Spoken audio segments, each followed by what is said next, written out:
வரும் 5ஆம் தேதி புதுச்சேரி மாநிலத்திற்கு செல்கிறார் தமிழக வெற்றிக் கழக தலைவர் விஜய் என்ற அண்மை செய்தியை நாம் பார்த்து வருகிறோம். கட்சி தொடங்கிய பிறகு முதன்முறையாக அவர் புதுவை செல்லக்கூடிய அண்மை தகவல் வெளியாகியிருக்கிறது.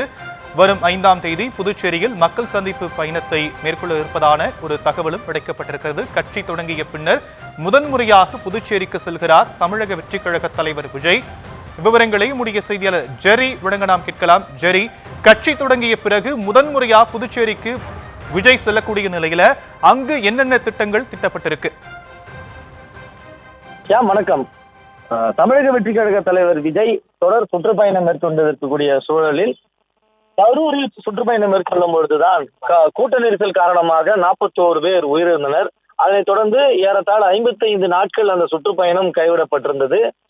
சுற்றுப்பயணத்திற்கு சேலத்திலிருந்து மீண்டும் தொடங்குவதற்கான திட்டமிடல் நடைபெற்றுக் கொண்டிருக்கக்கூடிய சூழல்ல தான் SOP காரணமாக 4 வாரங்களுக்கு முன்பு அனுமதி கோரி கடிதம் கொடுக்க வேண்டும் என்று காவல்துறை அறிவுறுத்திய சூழல்ல தான் அடுத்த கட்டமாக கூட்டரங்குல விஜய் மக்களை சந்திப்பதற்கான திட்டமிடல் நடைபெற்றது. அந்த கூட்டரங்கு சந்திப்பிற்கு பிறகு தமிழக வெற்றி கழகத்தினுடைய தலைவர் விஜய் புதுச்சேரி செல்ல இருப்பதாகவும் கூறப்படுகிறது.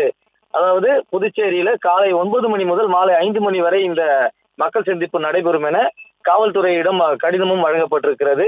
5ஆம் தேதி வெள்ளிக்கிழமை அன்று மீண்டும் சுற்றுப்பயணத்தை விஜய் தொடங்குகிறார். அந்த கடிதத்தில் கூட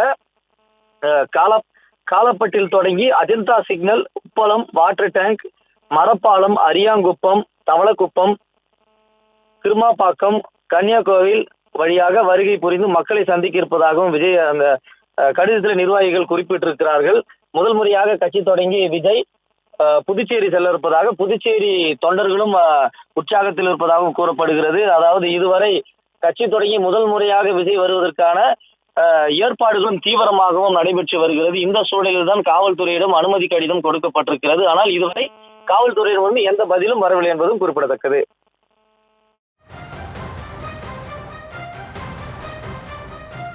தற்போதைய விவரங்களுக்கு நன்றி ஜெரி.